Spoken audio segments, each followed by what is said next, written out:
Welcome to Operation Manifest. This is a weekly podcast geared towards helping you live your most fulfilled and abundant life.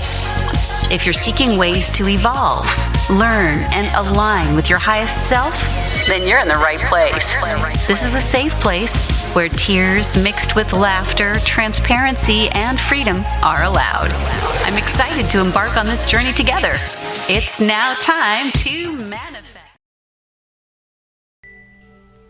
Greetings, and blessings, beautiful manifestors, beautiful souls, beloveds. Thank you so much for tuning in to the Operation Manifest podcast. I'm so delighted to have you guys tune in today. As always, so grateful for your energy and just being able to share this space with everyone, creating a space of healing and nurturing and loving and guidance and just a place of transparency and pure and genuine energy and love. So I thank you so much for tuning in. I wanted to talk a little bit about our self-talk and the inner dialogue that a lot of us tend to have from time to time. And I don't think that some of us realize that the inner self-talk or the inner conversations that we're seemingly only having with ourselves are actually direct conversations that are being had with the universe. So if you're having a conversation with yourself where you may be going through all of the negative situations in your life, or all of your negative self-thoughts, or just negative visions, whatever the case may be, just having that negative self-talk is actually you speaking out into the universe what you really desire, because the universe does not know how to distinguish between what it is we truly want or what we may say, but it's like, oh no, I said that, but I didn't mean that, or well, I didn't mean that, but I did say that. The universe does not have time to distinguish between all of the different barriers that we tend to place between our feelings and our thoughts and our desires. It's just all kind of lumped together. So you have to be very mindful of what it is that you are feeling, what you're saying, what you're thinking, and becoming very conscious about the way that you're talking to your quote-unquote self, because the essence of who you are, yourself, you are your higher self. You are a direct extension of the universe. So when you're talking to yourself, in essence, you are talking to the universe. You are putting emphasis in life into these situations that you say you really don't want, but because of the energy that's behind it, because of a lot of times we're passionate when we're hurting. We're passionate when we're scared. We're passionate when we're doubtful. We put a lot of extra energy into those emotions and those feelings. Naturally, if you're upset about something, 9 times out of 10, it's going to be a deep level of being upset. It's not going to be, something that's very light natured. It's going to be heavily felt. And so when you're in those spaces, and you may think because you're not saying it out loud that it doesn't matter, but I personally feel that what we speak internally is more powerful than what we say out of our mouths, because the first form of communication was in fact telepathy, and that that form of communication was used without saying anything with your mouth. Everything was done telepathically. And this is what happens whenever you're speaking to yourself subconsciously. When you're having these talks within yourself and you're not saying anything aloud. So you have to be extremely careful about replaying certain situations. I used to have a tendency to replay situations and try to visualize them happening in like the worst ways possible. And I still don't completely know why I would even do that, but a lot of times it was just if I could visualize myself having done it in a worse way, then I didn't feel as bad about the mistake that I felt that I had made, if that makes sense. So if I made a mistake and I replayed the scenario and I visualized it happening in a worse way, I could say, well, at least I didn't do that. At least I didn't go that far. But there were, different reasons as to why. We all have our reasons why. Why isn't as important to me as being aware of the fact that we are doing it and putting a stop to it. So when you're talking to yourself, you're actually setting intentions, and I think when we are able to, when we're able to look at things from a different perspective as to how it truly affects us, then I think it helps us to, it makes it easier for us to stop doing the things that are actually harmful to us that we may have known that it, it wasn't in our best interest to think negative. We all know that. But sometimes with just going with the flow of things, it just naturally happens. But if you're able to look at the situation from a different perspective, maybe it helps you to gain better control in regards to stopping doing certain things. So, when you think about the fact that your negative self-talk, your negative thoughts are actually intentions that you're projecting out into the universe to be manifested, I think for me that would help me to stop having these negative thoughts. If I knew that the powerfulness of me, that I am so powerful that I could just think something and make it happen. And I think because we don't feel that we are in fact that powerful, we downplay ourselves and we think, this negative thought isn't going to do anything. Like, I don't have that much power. Well, yes, you do. you really do. So when you are in a space where it's just all of this negativity, I do believe that negativity begets negativity. So if we're constantly putting negative energy and emotions into everything that we're doing, you can't expect to always get positive results if this is what you're putting into the situation. If you're projecting negativity, then why would you expect positivity to always come back to you?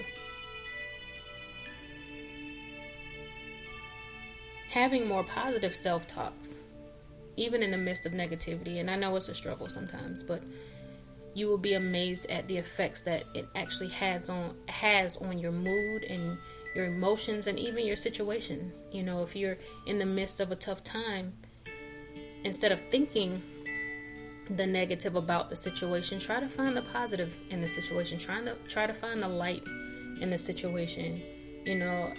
Again, and I always say this because sometimes I feel terrible for, it's not necessarily a comparison, but when I'm able to look at someone else's situation that's worse than mine, it gives me a sense of appreciation for where I am and a sense of gratitude for not being in a worse situation. And I don't like doing that sometimes because I just don't like to feel like, yes, I'm better, in my life. My life is a little better than yours, so I'm okay.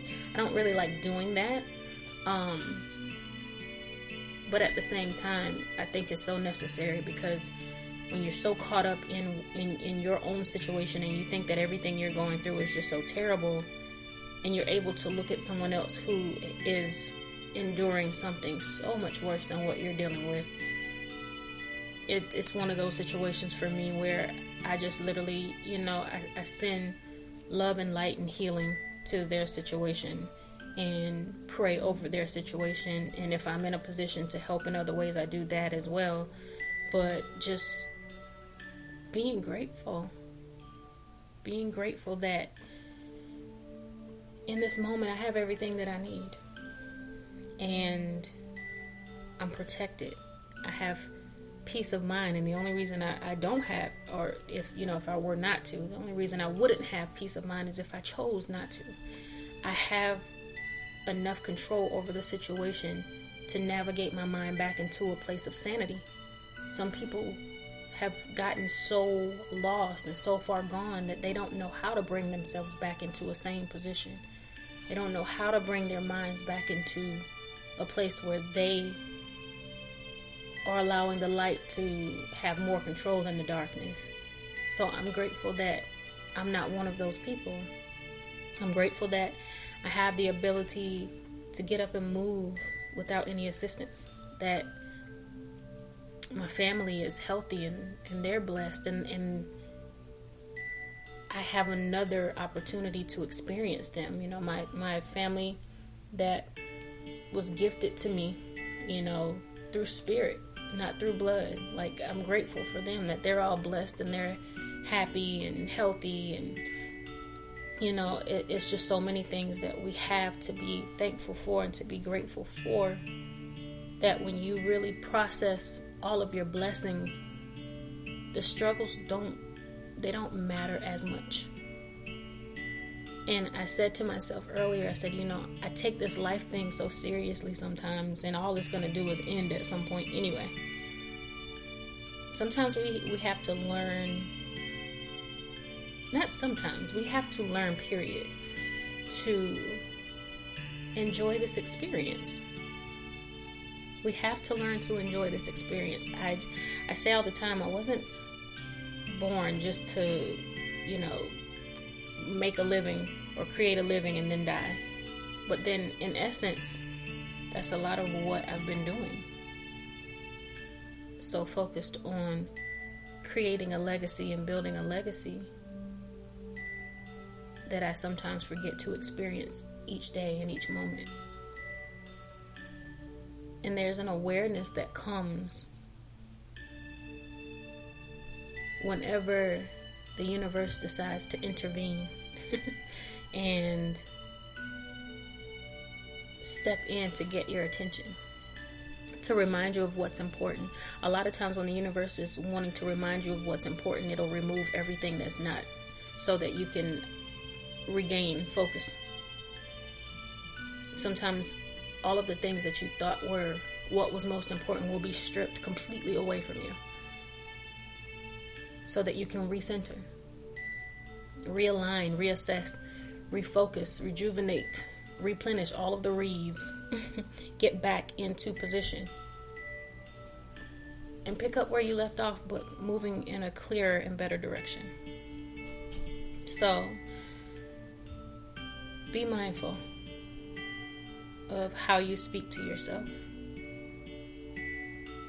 I've been taught my whole life that it's not so much about what you do when everyone's watching, it's what you do when no one's watching. So we're going to use that same saying when it comes to you speaking to yourself. It's not about how you treat yourself or speak to yourself when other people are around. It's about what you do when no one's watching. Remind yourself just how amazing you are. You know, a lot of times I say this when I encounter anyone, you know, I try to uplift them. I'm not going to say that I'm successful all the time, because I'm not. But I believe in shining the light on the beauty of an individual, because sometimes that is the only pathway that they have to get back to that awareness of their beauty, is by me shining that light. So if I honor you in some way, if I tell you thank you for something that you're great at, if I shine a light on something that is amazing about you, that's only so that I can turn that switch back on within you to remind you of who you are and just what it is that you possess within yourself. So stay true to that awareness. Stay true to your purpose. Stay true to just how dope your soul is. Just how dope your energy is. That when you walk into a space, you shift that energy into something positive. It doesn't change you into anything. You manipulate that energy, if it's low, into a higher vibration, because you're just that awesome. No more negative self-talk, no more negative conversations, no more creating these ill intentions for your life. Speak power, speak love, speak abundance, speak that everything will come clearly and accurately for you so that you can be guided on your journey without confusion, without feeling lost, always finding your way. You are the lighthouse for yourself and for others, because you have no idea how many people are watching you. While you feel like you're struggling on the inside, other people are watching you because you're guiding them and you don't even realize it. Continue to honor your dope soul. Continue to honor your greatness, your awesomeness. Own it. May today and every day be filled with peace and love, positivity, no negativity, and just always remember that you are a beautiful, amazing, and authentic soul. Peace and blessings.